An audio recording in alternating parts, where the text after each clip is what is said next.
Show entre Gelson e Caxias. Vamos ouvir.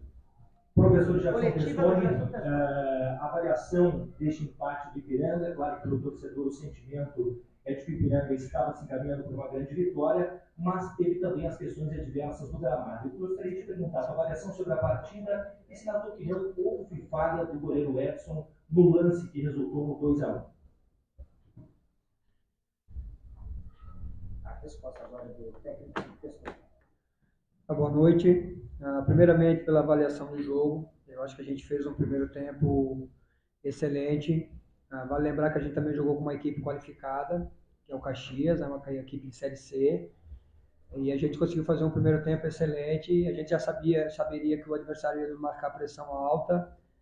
Então a gente tentou na fase 1 alongar um pouquinho essa bola com normalidade. E a gente conseguiu ganhar a segunda e primeira bola. A gente conseguiu construir pelos dois corredores. Por dentro também, eu acho que a gente criou um volume interessante, a gente chegou muito forte no último terço. Na minha visão, a gente poderia até, inclusive, ter matado o jogo no primeiro tempo. Sobre o segundo tempo, eu acho que a equipe do Caxias também estava um jogo bem controlado, não estava um jogo também, mas só que foi um pouquinho mais equilibrado na nossa visão, mas também tivemos as oportunidades, como o Caxias teve poucas, na minha visão, e, infelizmente achou um gol numa bola parada. Sobre falha individual eu não comento, eu comento as coisas, a gente cobra internamente. O que eu tenho para falar do Edson, o Edson jogou no sacrifício, realmente estava lesionado desde o primeiro tempo, desde o jogo do Guarani, na verdade, ele sentiu um pouquinho no final do jogo. Então é um goleiro experiente, é o que a gente precisava utilizar ele, a gente está tentando no mercado procurar outro goleiro também para dar o suporte. E infelizmente era o que nós tínhamos para hoje, era isso, tanto que a gente não tinha a tentativa de construção, principalmente no tiro de meta, que é a fase 1 que a gente chama, por causa que ele estava lesionado, a gente até evitou recuar a bola para ele. Então ele superou, ele deu o seu máximo, deu o que ele poderia fazer. Então eu não falo de falha individual de nenhum atleta. E resumindo, acho que o jogo foi isso aí. Se a gente analisar um contexto geral, pela dificuldade que a gente teve, a gente fez um jogo, sim, positivo, na minha visão, onde que a gente ele entregou e desempenhou tudo que a gente vem trabalhando, principalmente no primeiro tempo. O segundo também, a gente teve um volume, teve as oportunidades também. E já quero deixar já bem claro, assim, eu não sou muito de reclamar de arbitragem, mas agora eu demorei na coletiva porque eu estava vendo na imagem, tá, na minha sala, com meus analistas. O primeiro gol não tinha um dando condições para o Zé Vitor, tinha dois. Tá? Tinha o Dudu Mandai, lateral esquerdo, na frente do Bandeira, e tinha o zagueiro número 4. Não tinha um, tinha dois dando condições no primeiro gol. E um pênalti muito claro, se você tiver dúvida, aos 5 minutos e 56 do segundo tempo. O lateral, não sei se foi o lateral, o Gedeilson, o Jonathan cruzou e o Zé Vitor foi agarrado pelo zagueiro. Aí eu não sou de reclamar, domingo aconteceu o pênalti, a gente virou, mas assim, ó, quando se joga com equilíbrio, duas equipes muito equilibradas, duas equipes, né, Série C, organização, com estrutura, esses detalhes fazem a diferença. E hoje, cara, realmente, um gol anulado, é a minha reclamação, eu como treinador reclamo, e eu não sou muito de reclamar, e um pênalti claríssimo em cima do Zé Vitor no segundo tempo. Testoni, durante a pré-temporada e depois do primeiro jogo, se falou muito sobre disputa de posições. Como é que tu entende a entrada desses jogadores no segundo tempo e ao longo do jogo? O Ipiranga tendo criado inúmeras chances de gol, o que faltou para ter feito esse gol para matar o jogo? São situações de futebol, né? A gente trabalha para chegar, para criar. Eu acho que a gente chegou no último terço, a gente fez 2, a gente fez 3, na verdade. Um anulado, a gente sofreu um pênalti, poderia ser 4. E faz parte, você criar, não definir as oportunidades, como o Caxias também no primeiro tempo, antes do gol, o Álvaro teve uma chance também, claro, que a gente travou, a bola foi para fora, antes do gol. Então, o que a gente trabalha é o seguinte, a gente trabalha para a organização, para a gente fazer a construção, para a gente chegar no último terço, para a gente chegar com bastante atleta dentro da área, e isso aconteceu hoje no jogo, né? Agora, são 2 jogos, 4 gols, eu acho que é uma média boa, claro que a gente teve mais oportunidade para fazer, mas sempre falo, cara, eu acho que o jogador sempre tenta fazer, a gente vem trabalhando, eles vêm trabalhando também muito, então o que a gente vê no contexto geral é essa situação, é a organização, principalmente com e sem a bola, aí vem a parte da bola, a construção, você chegar no último terço, aí tem as situações de pressão, nós também pressionamos muito bem o adversário é um time que tem a construção e gosta da bola e não conseguiu jogar também, né? Toda a vida a fase 1 deles também foi alongada, porque a gente também não deixou, a gente estudou muito o adversário nessa situação. E a questão de ter matado ou não, cara, isso faz parte do jogo, né? E a minha preocupação era muito grande se a minha equipe não tivesse jogado bem e não tivesse construído e criado oportunidades. Da forma que foi, eu acho que ela criou, ela construiu, ela foi bem organizada. Infelizmente, detalhe o outro, né? Um empate com uma equipe também, como eu falei, uma equipe também de qualidade, a gente tem que valorizar o que tem no outro lado, a gente também tem muita qualidade, a nossa equipe é muito forte também, mas também jogamos contra um grande adversário, acho que foi um jogo, um espetáculo bonito, que na minha visão, eu volto a repetir, eu não sou de dar desculpa, mas foi definido nos detalhes que foi extra as duas equipes, na minha visão, né? Eu acho que o gol anulado foi uma coisa muito grande e um pênalti também no segundo tempo, que aí poderia ser a oportunidade de nos matar o jogo. Testoni, boa noite. Acho que ficou notória a superioridade do Ipiranga na primeira etapa. Agora, duas equipes de muita qualidade. Testoni, como explicar a queda de rendimento na segunda etapa? O Caxias povoou mais o meio de campo, teve mais chances perigosas. Claro, tirando erros de arbitragem, aconteceu, para mim o pênalti foi claro, o gol não estava impedido agora. Por que o Ipiranga não foi superior na segunda etapa, como foi no primeiro tempo?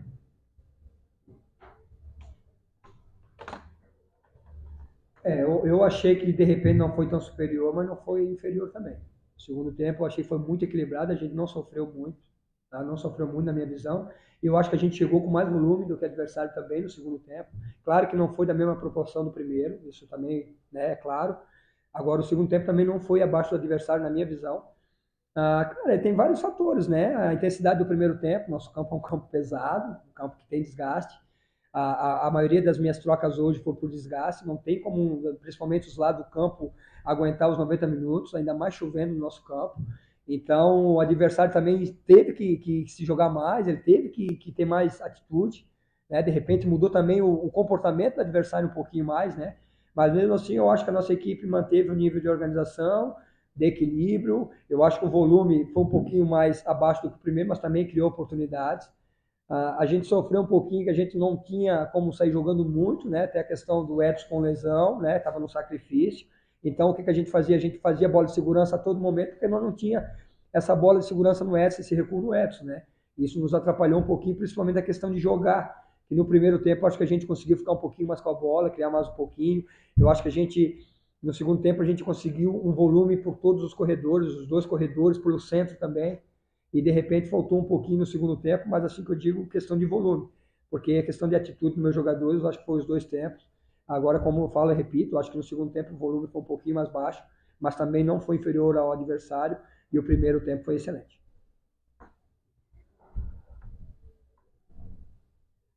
Gerson, no jogo contra o Guarani de Bagé, o Ipiranga iniciou uma formação com 3 homens de defesa e posteriormente, a partir dos 30 minutos, mexeu e iniciou com 4 homens de defesa, fazendo uma linha um pouco mais ofensiva com a entrada do Gabriel Lima. Hoje tu iniciou desde o início com o Gabriel Lima. É dessa forma que o Ipiranga vai continuar jogando? Haja vista que, principalmente no primeiro tempo, tivemos muito mais volume de jogo do que o Caxias?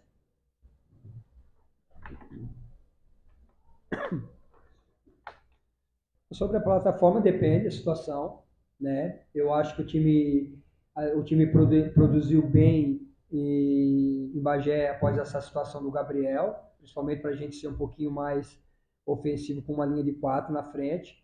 A gente também estudou o adversário Caxias, a gente viu que encaixaria bem essa situação. Agora, cara, depende do adversário, depende da situação de jogo, depende do que o material humano que eu vou ter em mãos. O Matheus antes sentiu um pouquinho o adutor, eu não sei como é que ele vai estar para o próximo jogo. Agora, a gente trabalhou as duas plataformas durante a pré-temporada, né? Então, os jogadores estão bem conscientes. O futebol ele é muito complexo, depende muito do encaixe. Por exemplo, a pré-temporada, quem acompanhou bem os jogos, a linha de 5 encaixou muito bem. Encaixou melhor que a linha de 4 até, inclusive, né? Que o jogo que a gente achou que ficou mais abaixo foi quando nós jogamos nessa plataforma, que foi contra o Concórdia aqui. E com 3 zagueiros ela encaixou bem. E, infelizmente, no jogo do Guarani do Bagé, a gente sofreu um gol muito cedo. E realmente a gente não encaixou o jogo, a gente não conseguia pressionar, a gente não estava conseguindo marcar o adversário, aí mudou, melhorou.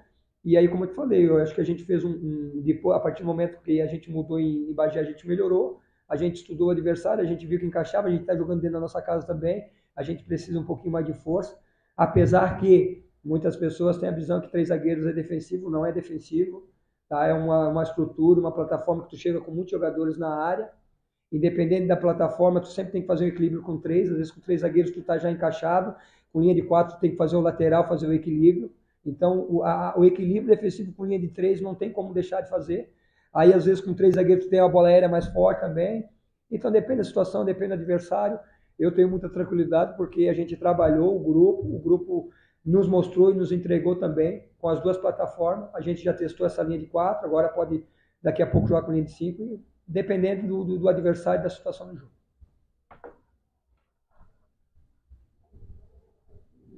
Testoni, há uma expectativa muito grande por parte do torcedor das condições do Mossoró. A gente sabe que é um jogador tecnicamente de muita qualidade. O ano passado teve alguns problemas que acabaram atrapalhando. Tu, por exemplo, não chegou a utilizar ele.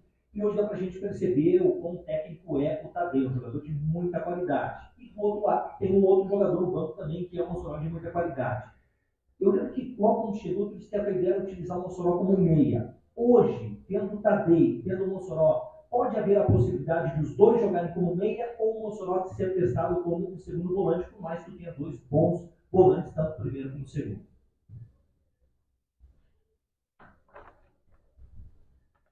Perfeita a sua pergunta, Fábio. O Mossoró é um jogador que a gente está colocando aos poucos, né? Ele ficou muito tempo sem jogar, ele não conseguiu fazer a pré-temporada, né? Ele trabalhou com o grupo, cara, foi que 2 semanas antes de iniciar o gauchão, né? Então é muito pouco e ainda mais um jogador que vem dessa lesão muscular, que é mais um cuidado que a gente tem que ter. Agora é um jogador muito interessante, um jogador técnico, como você falou, o Tadei também é. Eu acho que isso é um problema bom. Eu acho que daqui a pouco pode ter a possibilidade dos dois jogar junto. Hoje na fase final eu coloquei o Carius para fazer um duplo 9 com o Zé Vitor e eu puxei ele um pouquinho junto com o Shoa. Daqui a pouco ele pode jogar vindo de trás também, daqui a pouco ele pode entrar um pouquinho mais na frente como meia. Então é um jogador versátil e eu acho que isso é importante, é bom pro Ipiranga, é bom pro treinador, né? Tu ter essas opções, essas variações. E como eu falei, até pegando a pergunta anterior, né? Cada jogo a gente vai estudando a situação. Hoje ainda o Mossoró não está nessa condição de jogar 90 ainda, a gente vai ter que ter um cuidado com ele ainda, que é uma coisa que a gente conversa muito, né? Até para a gente não queimar a etapa e daqui a pouco perder ele novamente e correr esse risco. Então, gradualmente, eu acho que ele entrou lá no jogo contra o Guarani um pouco, agora hoje novamente, nos ajudou lá, nos ajudou aqui, agora tem o jogo de sábado também, né? De repente vai entrar mais um pouco, e eu acho que aos poucos ele vai ficar 100%, e a partir do momento que ele ficar 100%, aí a gente vai tomar a decisão, a escolha correta para fortalecer o Ipiranga. Testoni, o Caxias do Gerson Guzmão é um dos exemplos do que o Ipiranga vai ter pela frente adversários, tanto no Gauchão como na Série C.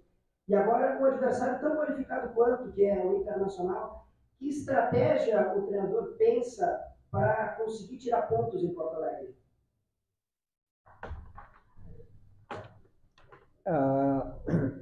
Infelizmente, eu não, assim, ó, não é que a gente não acompanhou o Inter, né? A gente já acompanhou os jogos e tal, mas a gente focou muito no Caxias. Acabou o jogo agora, cara. Infelizmente, eu não mudei minha chave, vou mudar agora. A partir de amanhã cedo, eu já estou no clube mudando essa chave. Então, a gente vai estudar mais a fundo. Nossos analistas já têm o material do adversário, né? Os jogos. Então, a gente vai estudar bem para a gente tentar fazer uma estratégia boa no Beira-Rio, fazer um jogo competitivo. A gente sabe da grandeza do Inter, né? Mas a gente respeita, mas a gente também acredita na nossa equipe, no nosso grupo, e eu tenho certeza absoluta que a gente vai fazer um jogo bem competitivo no sábado no Beira-Rio. Obrigado, professor Gerson. Coletivo encerrado. Essa é a palavra, portanto, do técnico Gerson Testoni. Obrigado.